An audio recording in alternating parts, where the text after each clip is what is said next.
सबको मेरा नमस्कार। आज हम देखेंगे मनीषा कुलश्रेष्ठ द्वारा लिखित बिगड़ेल बच्चे नामक एक छोटी सी तथा सुंदर कहानी के ബാക്കി. അപ്പോൾ നമ്മൾ ഓൾറെഡി പറഞ്ഞു ഈ അധ്യാപികയും ഡോക്ടറും ലേഖികയും കൂടെ സംസാരിച്ചുകൊണ്ടിരിക്കുകയാണ്. അപ്പോൾ അധ്യാപികയായിട്ടുള്ള ആ ഡോക്ടറിൻ്റെ വൈഫ് ഈ കുട്ടികളെക്കുറിച്ച്, അല്ലെങ്കിൽ ആ കുട്ടികളെക്കുറിച്ചല്ല, ആ ഒരു ജനറേഷനെ കുറിച്ചിട്ട് നല്ലോണം ആക്ഷേപം പറയാണ്. അപ്പോൾ ഈ കുട്ടികൾക്ക്, ഈ 3 പേർക്ക് മനസ്സിലാവുന്നുണ്ട് ഇവരുടെ വിഷയം നമ്മളാണ് എന്നുള്ളത്. അതിനുശേഷം പറയാണ്, भोगवाद कहे या भौतिकवाद, इससे हम भी कहाँ मचूते हैं. हम पर ये युवा पीढ़ी कुछ ज़्यादा ही लापरवाह है. जो भी हो ഇനി पर हमारा भविष्य टिका है. അപ്പോൾ ഈ ജനറേഷനിലുള്ള ആൾക്കാർക്ക് എന്തെങ്കിലും ഒരു വേവലാതി ഉണ്ടോ നമ്മളെക്കുറിച്ച്? അതായത് വയസ്സായ ആൾക്കാരെ കുറിച്ചിട്ട് എന്തെങ്കിലും ഒരു വേവലാതി ഉണ്ടോ? ഇങ്ങനെ പോയാൽ നമ്മുടെ ഫ്യൂച്ചർ എന്താവും? ഒരു സംസ്കാരവും ഇല്ല, ഒരു കൾച്ചറും ഇല്ലാത്ത കുട്ടികളാണ് ഇപ്പോഴത്തെ. അവർക്കൊരു സ്നേഹം ഒന്നുമില്ല. അവർ ഭോഗവാദിൽ ഇല്ലെങ്കിൽ ഭൗതികവാദിൽ വിശ്വസിക്കുന്നവരാണ്. ഇന്ന് ജീവിക്കുന്നു, ഇന്നത്തോടെ കഴിയുന്നു, അങ്ങനത്തെ ഒരാൾക്കാരാണ്. അപ്പോൾ ഫ്യൂച്ചർ എങ്ങനെയാണ് ഇവരുടെ ഇടയിൽ ഉണ്ടാവുക എന്ന് ചോദിക്കുകയാണ് ആ ഒരു ടീച്ചർ. ഭവിഷ്യ ये युवा हमें वृद्धाश्रम के अलावा क्या देंगे. महासोरती है ये पीढ़ी. पहले कभी हमने भारत में वृद्धाश्रम का नाम तक सुना था. हमारी सास तो आखिर तक हमारी छाती, मेरा मतलब हमारे साथ रहती रही. അപ്പോൾ എന്നിട്ട് പറയാണ്, ഫ്യൂച്ചർ ഈ യുവാക്കൾ എന്താണ് ഫ്യൂച്ചറിൽ നമ്മളെ വൃദ്ധാശ്രമത്തിൽ, ഓൾഡ് ഏജ് ഹോമിൽ കൊണ്ടിടും, അത് ഉറപ്പാണ്. കാരണം നമ്മൾ ഇത്രയും കാലം ഈ ഭാരതത്തിൽ ഇത്രയും കാലം നമ്മൾ കേട്ടിട്ട് തന്നെ ഇല്ല ഇത്രയും ഓൾഡ് ഏജ് ഹോമിൻ്റെ പേരുകളോ ഇല്ലെങ്കിൽ അവിടുത്തെ അവസ്ഥയൊക്കെ. പക്ഷെ ഇപ്പം അതിങ്ങനെ കൂടിക്കൊണ്ട് വരികയാണ്. എൻ്റെയൊക്കെ അമ്മായിയമ്മ ഇപ്പോഴും ഞങ്ങളുടെ ഒരു കൂടെയാണ്, ഇല്ലെങ്കിൽ ഞങ്ങളുടെ ഛാത്തി മീൻസ് മേൽക്കൂര, ഞങ്ങളുടെ കൂടെയാണ് ഇരിക്കുന്നത്. മതലബ് എന്താണ്, ഞങ്ങളാണ് അവരെ നോക്കുന്നത്, ഞങ്ങളുടെ കൂടെ തന്നെ വെച്ചിരിക്കുകയാണ്, അല്ല ഞങ്ങളെവിടെയും കൊണ്ടാക്കിയിട്ടില്ല. പക്ഷേ ഇനിയുള്ള ജനറേഷൻ എന്ന് പറയുന്നത് നമ്മളെയൊക്കെ ഓൾഡ് ഏജ് ഹോമിൽ കൊണ്ട് ഇടും എന്നുള്ളത് ഉറപ്പാണ് എന്ന് ആ ടീച്ചർ പറയാണ്. ഡോക്ടർ ने सर हिलाया और किसी सोच में डूब गए. ഡോക്ടർ തലയാട്ടിയിട്ട് എന്തോ ആലോചിച്ചുകൊണ്ട് ഇരുന്നു. मानो उनकी पत्नी ने पते की बात कही थी. फिर अखबार उड़ाकर पढ़ने लगे. उनकी स्थूल पत्नी नाश्ते के सामने छछाने लगी थी. എന്നിട്ട് ഒരു ന്യൂസ് പേപ്പറും എടുത്തിട്ട് പഠിക്കാൻ തുടങ്ങി. അപ്പോഴത്തേനും വൈഫ് എന്താണ്, അവരുടെ നാശ്ത ഒക്കെ റെഡിയാക്കി. അവർ വീട്ടിൽ നിന്ന് നാശ്ത കൊണ്ടുവന്നിട്ടുണ്ടായിരുന്നു. അതൊക്കെ കഴിക്കാൻ വേണ്ടി റെഡി ആവുകയാണ്. എന്നിട്ട് ലിജിയ നാഖുഷ്, കുറച്ച് എടുത്തോളൂന്നേ എന്ന് നമ്മുടെ ലേഖികൻ്റെ അടുത്ത് പറയാണ്. ജി നെഹി മേരാ വ്രത് ഹേ, മേ സഫായി സെ ജൂട്ട് ബോൾ ഗയി. അപ്പോൾ ഇല്ല എനിക്ക് വേണ്ട, ഞാൻ വ്രതമാണ് എന്ന് ക്ലിയർ ആയിട്ടൊരു നുണ ഞാൻ പറഞ്ഞു. കാരണം എന്താണെന്ന് വെച്ചാൽ, ബച്പൻ സെ മാ കി ബതായി ഹുയി ഹാൻഡ് സഫർ മേ കിസി അജ്നബി സെ കുച്ച് ലേക്കർ മത് ഗാന കസ് ഗയി. അതായത് ചെറുപ്പത്തിൽ തന്നെ അമ്മ പഠിപ്പിച്ചൊരു കാര്യമുണ്ട്, അറിയാത്തവരുടെ അടുത്ത് അല്ലെങ്കിൽ യാത്ര പോകുമ്പോൾ ആര് തന്നാലും എന്ത് തന്നാലും ഒന്നും വാങ്ങിച്ച് കഴിക്കരുത് എന്ന അമ്മ പറഞ്ഞെന്ന ആ കാര്യം ഇപ്പോഴും ഓർമ്മയുള്ളത് കൊണ്ട് ഇവർ വേണമെന്ന് ചോദിച്ചപ്പോൾ വേണ്ട, ഞാൻ വ്രതമാണ് എന്ന് നമ്മുടെ ലേഖിക പറയാണ്. डॉक्टर ने तीनों युवा से एक औपचारिक आग्रह किया. उन तीनों ने बिना संकोच के एक पूरी उठा ली और खाने लगी. എന്നിട്ട് ഡോക്ടർ ഈ 3 കുട്ടികളുടെ അടുത്തും ഒരു ഫോർമാലിറ്റിക്ക് വേണ്ടിയിട്ട് എടുത്തോളൂ എന്ന് പറയാണ്. അപ്പോൾ അവർ യാതൊരു മടിയും കൂടാതെ 3 പേരും ഓരോ പൂരി എടുത്ത് കഴിക്കുകയാണ്. मुँह में पूरी ठुसे लड़की ने कहा, very delicious aunty, how pickle is this. कहकर एक पूरी और उठा ली और उंगली से अचार फैलाकर रोल बनाने लगी. എന്നിട്ട് വായിൻ്റെ അകത്തേക്ക് പൂരി വെച്ചിട്ട്, അല്ലെങ്കിൽ വായിൽ നിറയെ പൂരി വെച്ചിട്ട് ആ ലടുക്കി ഇങ്ങനെ പറയാണ്, വെരി ഡിലീഷ്യസ് ആൻറ്റി, വളരെ നന്നായിട്ടുണ്ട്. അതുപോലെ തന്നെ ഇത് എന്ത് അച്ചാറാണ്, പൂരീൻ്റെ കൂടെ കഴിക്കാൻ വെച്ചിട്ടുള്ള അച്ചാർ എന്ത് അച്ചാറാണ് എന്ന് ചോദിക്കുകയാണ്. അത് ചോദിക്കുന്നതിനോടൊപ്പം തന്നെ ഒരു പൂരിയും കൂടെ എടുത്തിട്ട് ആ അച്ചാർ വിരൽ കൊണ്ട് ഇങ്ങനെ റൗണ്ടാക്കി റോള് ഉണ്ടാക്കുകയാണ്. അച്ചാറും എടുത്ത് പൂരിയും കൊണ്ട് റോൾ ഉണ്ടാക്കുകയാണ്. ठहंठी वो उदासीनता से बोली. ആ ടീച്ചർക്ക് അത് വലിയ ഇഷ്ടമായില്ല. അവളിങ്ങനെ ഇതൊരു ठहंठी ആണ് അച്ചാർ എന്ന് പറഞ്ഞു. അപ്പോൾ വാട്ട് ടീ എന്താണ് അവൾക്ക് മനസ്സിലായില്ല. അതുകൊണ്ട് വീണ്ടും ചോദിക്കുകയാണ് എന്ത് ടീ എന്ന് ചോദിക്കുകയാണ്. എ വയലറ്റ് ഫ്രൂട്ട് ഡോക്ടറിനെ സംശയ. അതായത് ഒരു വയലറ്റ് ഫ്രൂട്ട് കൊണ്ട് ഉണ്ടാക്കിയ അച്ചാറാണിത് എന്ന് ഡോക്ടർ വ്യക്തമായിട്ട് പറഞ്ഞു കൊടുത്തു. Oh I thought this are the fishes egg. അപ്പോൾ ആ കുട്ടി പറയണു ഓ അതാണോ ഫ്രൂട്ടാണോ, ഞാൻ വിചാരിച്ചു ഇതൊരു മീനിൻ്റെ മുട്ടയാണെന്ന്, അതുപോലെയാണ് അങ്ങനെ തോന്നിയത് എന്ന് പറയാണ്. No no we are pure vegetarians कहकर अध्यापिका महोदया ने अपना टिफ़िन उनके सामने से खींच लिया और मेरी तरफ मुँह करके गाने लगी. मैं खिड़की से सटकर बैठ गई. No no we are pure vegetarian. അപ്പോൾ ഈ കുട്ടി ഇത് വല്ല മീനിൻ്റെ മുട്ടയാണോന്നാണ് ഞാൻ വിചാരിച്ചത് എന്ന് പറയുമ്പോഴത്തേനും അധ്യാപികയ്ക്ക് അത്ര ഇഷ്ടപ്പെട്ടില്ല. അപ്പോൾ ഇല്ല ഞങ്ങൾ പ്യുവർ വെജിറ്റേറിയൻസ് ആണ് എന്ന് പറഞ്ഞിട്ട് ആ പൂരി പാത്രം അവരുടെ അടുത്തേക്ക് നീക്കിയിട്ട് ഈ ലേഖികനെ നോക്കിയിരുന്ന് കഴിക്കാൻ തുടങ്ങി. ലേഖിക ആണെങ്കിൽ പുറത്തേക്കും നോക്കിയിരുന്നു. क्रीकिचकरने ट्रेन रुक गई. शायद चेन पुलिंग थी. ये दिल्ली के बाहर का औद्योगिक क्षेत्र था. ये 2 रोज़ का किस्सा है. अनेक स्थानीय यात्री इस ट्रेन और फिर 8 बजे तक दिल्ली से चलने वाली हर ट्रेन में चढ़कर आते हैं और फिर बार बार चेन पुलिंग होती है. അപ്പം അത് കഴിഞ്ഞിട്ട് ട്രെയിൻ നിന്നു. ആരോ ചെയിൻ വലിച്ച പോലെയാണ് തോന്നിയത്. അങ്ങനെയാണ് ട്രെയിൻ നിൽക്കുന്നത്. ഇതെന്താണ്, ദില്ലിക്ക് ശേഷമുള്ള ഒരു ഔദ്യോഗിക ക്ഷേത്രമാണ്. ആ പരിസരത്ത് എങ്ങനെയാണെന്ന് വെച്ചാൽ അവിടുത്തെ സാധാരണ യാത്രക്കാർ എപ്പോഴും ഇങ്ങനെ ചെയിൻ വലിച്ച് നിർത്താറുണ്ട്. അതുപോലെ തന്നെ എന്താണ് അവിടെ എന്താ 2 घंटों में भी दिल्ली की सीमा से ट्रेन बाहर नहीं निकल पाती. 2 മണിക്കൂറോളം ആ ഒരു സ്റ്റേഷനിൽ നിന്ന് ട്രെയിനിന് പുറത്തേക്ക് പോകാനേ പറ്റില്ല. കാരണം ഈ സാധാരണ യാത്രക്കാർ ട്രെയിനിൻ്റെ ചെയിൻ വലിച്ച് നിർത്തി അവർക്കിഷ്ടമുള്ള രീതിയിൽ ട്രെയിൻ നിർത്തുമായിരുന്നു എന്ന് പറയാണ്. शाम की ट्रेनों में भी यही हाल रहता है. ഈവനിങ് ട്രെയിനുകളിലാണ് ഈ ഒരു അവസ്ഥ കൂടുതൽ ഉണ്ടാവുന്നത്. काफ़ी समय तो बर्बाद होता ही है. साथ ही ये लोग प्रथम श्रेणी से लेकर आरक्षित शायिकाओं तक हर जगह घुस ले आते हैं.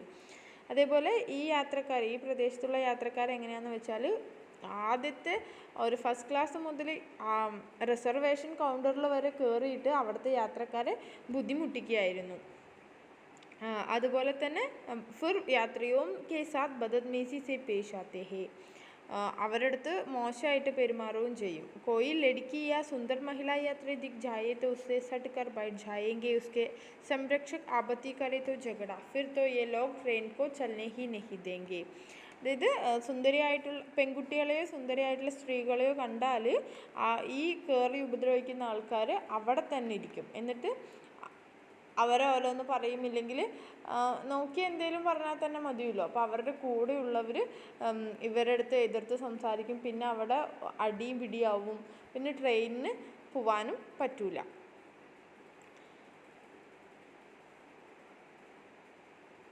ट्रेन में तोड़ फोड़ करेंगे. ट्रेन എന്താണ് അടിയും പിടിയാവും. ए व्यवस्था का कोई ऐसा सुराग है जो बंद नहीं हो सकता. ഇങ്ങനത്തെ ഒരു വ്യവസ്ഥ ഇപ്പോഴും ഇല്ലാതാക്കാൻ ആർക്കും പറ്റിയിട്ടില്ല. അത് എപ്പോഴും ഉള്ള ഒരു സാലോം പുരാന ചലൻ ഹെ. എത്രയോ വർഷം അതായത് ആ ഒരു ഏരിയ എത്തിക്കഴിഞ്ഞാൽ അവിടുത്തെ സാധാരണക്കാർ ആ ട്രെയിനിൽ ചാടിക്കയറും, ഇല്ലെങ്കിൽ ചെയിൻ വലിച്ച് അവിടെ നിർത്തും. എന്നിട്ട് ഓരോ കമ്പാർട്ട്മെൻറ്റിലും പോയിട്ട് ജനങ്ങളെ ഉപദ്രവിക്കും. സുന്ദരിയായ സ്ത്രീകളെയും പെൺകുട്ടികളെയൊക്കെ കണ്ടാൽ പിന്നെ അവിടെ ഇരിക്കും. അവരുടെ കൂടെയുള്ള ആൾക്കാരുമായിട്ട് അടി ഉണ്ടാക്കും. അവസാനം ട്രെയിനിന് പോകാൻ സമ്മതിക്കില്ല. ഇതിനൊരു പരിഹാരം എവിടെയുമില്ല. എത്രയോ കാലമായിട്ട് ഇങ്ങനെ തന്നെയാണ് ഇത് നടക്കുന്നത് എന്ന് പറയാണ്. യഹി ദേഖ്തേ ദേഖ്തേ മേ യുവാസെ പ്രൗഡ് ഹോ ചലി ഹും. ആജ് ഭി മുझे ഇൻ ലോകം സെ ഡർ ലഗ്താ ഹെ. ഇത് കാണുമ്പോൾ എനിക്ക് ആ യുവാക്കളുടെ അടുത്ത് ഭയങ്കര പ്രൗഡ് ഒരു ആദരവ് തോന്നി. പോരാത്തത് എന്താണ്, ആജ് ഭി മുझे ഇൻ ലോകം സെ ഡർ ലഗ്താ ഹെ. ഇന്നും എനിക്ക് ഈ ആൾക്കാരെ ഭയങ്കര പേടിയാണ് എന്ന് ലേഖിക പറയാണ്. वो तो सौभाग्य से डिब्बा बहुत पीछे था, सो इस डिब्बे में कोई झुंड नहीं चढ़ा, नहीं तो इस लड़की के कपड़े और आदाबों पर हम तो कत्ल हो जाते. അതായത് സൗഭാഗ്യം ഒരു ഭാഗ്യം കൊണ്ട് ഞങ്ങൾ കയറിയിട്ടുള്ള ബോഗി എന്ന് പറയുന്നത് വളരെ പുറകിലാണ്, അതുകൊണ്ട് അവർ ഇതിലേക്ക് കയറിയില്ല. കയറിയിട്ടുണ്ടെങ്കിൽ എന്താണെങ്കിലും ഈ പെൺകുട്ടീൻ്റെ ഡ്രസ്സിനെ കുറിച്ച് കമൻറ്റ് ചെയ്യും. അങ്ങനെ കമൻറ്റ് ചെയ്തിട്ട് അവിടെ ഒരു അടിപിടി എന്താണെങ്കിലും നടക്കും. പക്ഷേ അടിപിടിയല്ല, കൊലപാതകം നടന്നേനെ. और इसके ये दो मरघिले से സംരക്ഷक कुछ नहीं कर पाते. ഇവളുടെ കൂടെ വന്നിട്ടുള്ള ഈ ആൺകുട്ടികൾ എന്ന് പറയുന്ന പ്രൊട്ടക്റ്റ് ചെയ്യാൻ വന്നിട്ടുള്ള ആൾക്കാർക്കാണെങ്കിൽ ഒന്നും ചെയ്യാനും സാധിക്കില്ല. ഹിന്ദി തക് തോ ठीक से समझ बोल नहीं पाते. ഹിന്ദി തന്നെ നന്നായിട്ട് മനസ്സിലാക്കാനോ സംസാരിക്കാനോ പറ്റില്ല. പിന്നെ എങ്ങനെയാണ് അവർ അടി കൂടുക ഈ പറയുന്ന ആൾക്കാരുടെ അടുത്ത്? मैं भी सोचने लगी, ये घुलापन, इनकी इस कदर लापरवाही क्या इन्हीं गदरों की तरफ नहीं ढकलेती.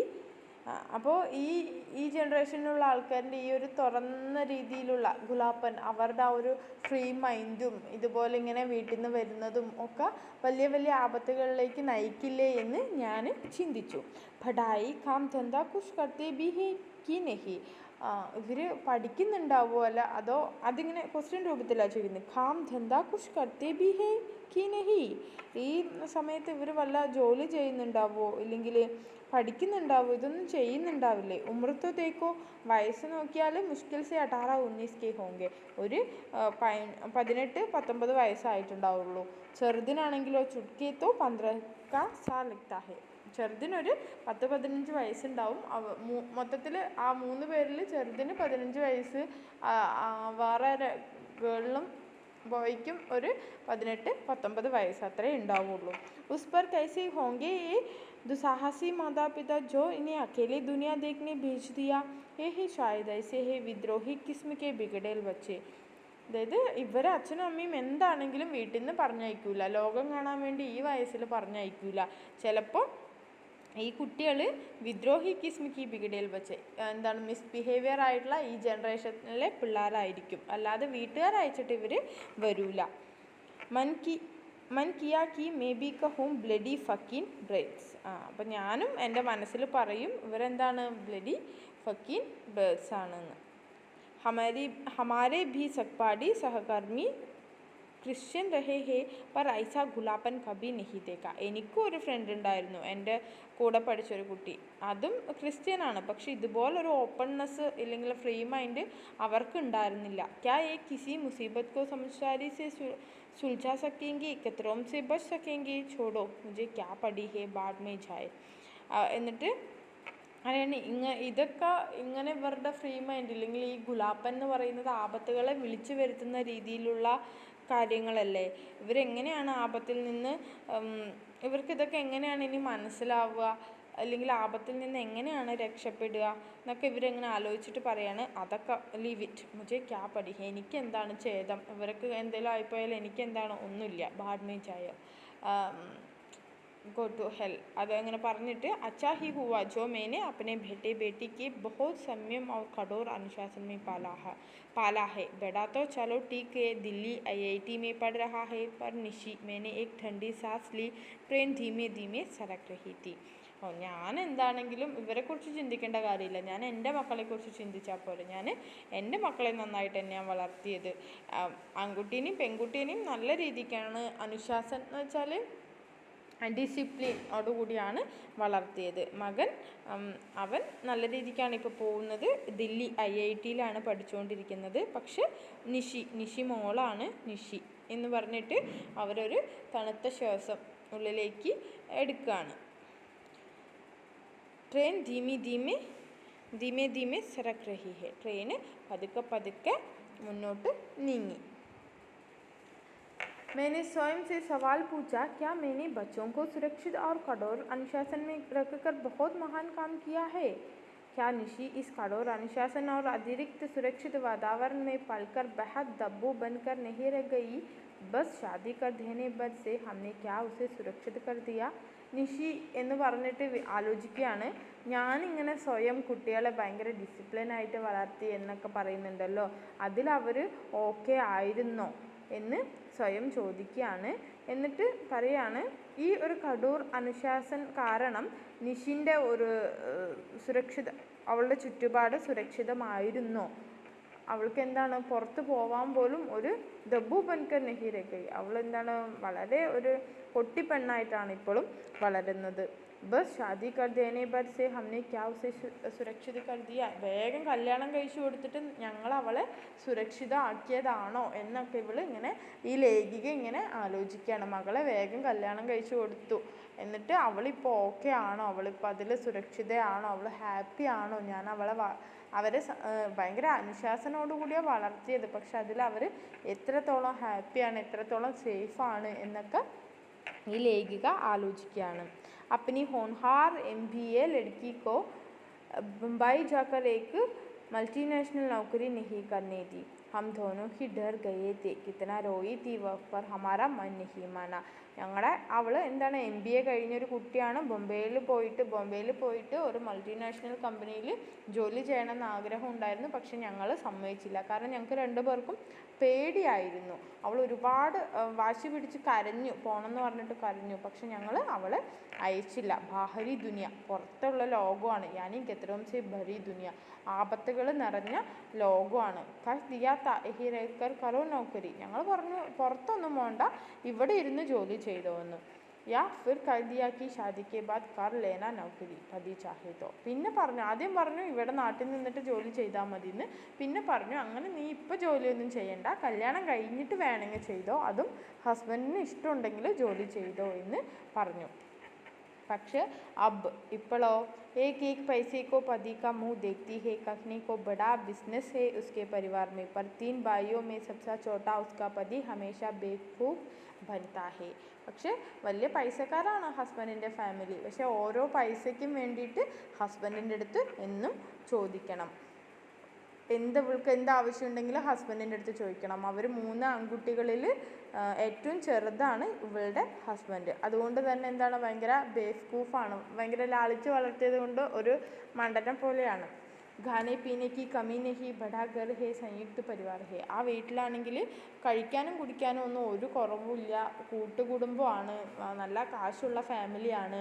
पर निशी अपने से कुछ खरीदना चाहे, कहीं घूमने चाहे, जाना चाहे, वह सब नहीं हो पाता. പക്ഷേ നിഷിക്ക് എന്താണ് എന്തെങ്കിലും വാങ്ങണം എന്ന് തോന്നിയാലോ എങ്ങോട്ടെങ്കിലും പോകണം എന്ന് തോന്നിയാലോ അതിനൊന്നുമുള്ള സിറ്റുവേഷൻ അവിടെ ഇല്ല. मायके तक अब उसे अकेले ट्रेन में बच्चों के साथ आने में डर लगता है. दामाद के पास फुर्सत नहीं कि वह छोड़ जाए.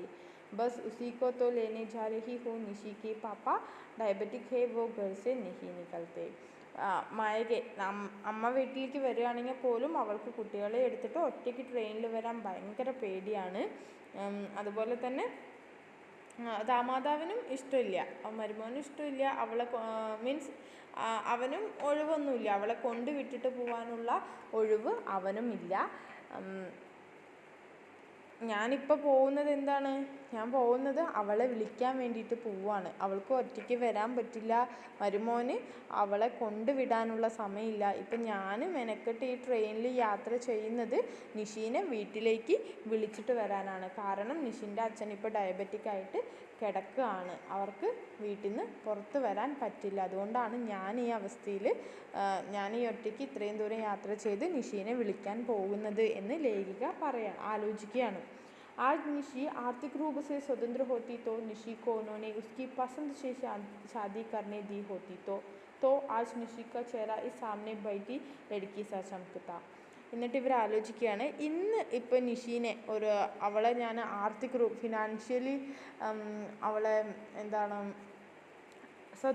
ഫ്രീ ആക്കിയിരുന്നെങ്കിൽ, അവൾക്കൊരു ജോലിയൊക്കെ സമ്പാദിച്ച് കൊടുത്തിരുന്നെങ്കിൽ, അല്ലെങ്കിൽ ജോലിക്ക് പോകാനൊക്കെ സമ്മതിച്ചിരുന്നെങ്കിൽ, അവളുടെ ഇഷ്ടത്തിനുള്ള ആളെ തിരഞ്ഞെടുത്താൻ, അല്ലെങ്കിൽ അവളുടെ ഇഷ്ടത്തിന് അവൾ കല്യാണം കഴിച്ചിരുന്നെങ്കിൽ, അവളുടെ ഇഷ്ടത്തിന് ജോലി ചെയ്യുകയും അവളുടെ ഇഷ്ടത്തിന് കല്യാണം കഴിക്കുകയും ചെയ്തിരുന്നെങ്കിൽ, ഇന്ന് എൻ്റെ മുന്നിലിരിക്കുന്ന ഈ പെൺകുട്ടിയുടെ മുഖം പോലെ നിഷിയുടെ മുഖവും തിളങ്ങിയേനെ എന്ന് പറയാണ്.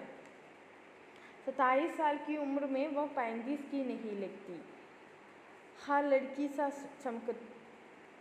हर समय एक स्थायी हताशा उसके चेहरे पर नहीं होती, लेकिन ये बेहयाई गतराओं को आमंत्रित करता खुलापन में असमंजस में थी। मुझे निशी के हालातों पर रोना ആനെ ലഗാ.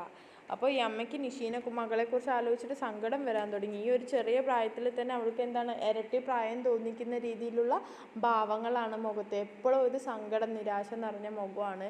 കാരണം അവൾക്ക് ഇഷ്ടപ്പെട്ടതൊന്നും ചെയ്യാനൊന്നും അവിടെ പറ്റുന്നില്ല. അവൾക്ക് വീട്ടിലേക്ക് വരാൻ കൂടെ പറ്റുന്നില്ല. അപ്പം അവളുടെ ഇഷ്ടത്തിന് ജോലിക്കും ഒക്കെ അയച്ചിരുന്നെങ്കിൽ അവൾക്ക് ഇങ്ങനത്തെ ഒരു അവസ്ഥ വരില്ലായിരുന്നു എന്ന് ആലോചിച്ചിട്ട് ആ അമ്മയ്ക്ക് കരച്ചിൽ വരികയാണ്.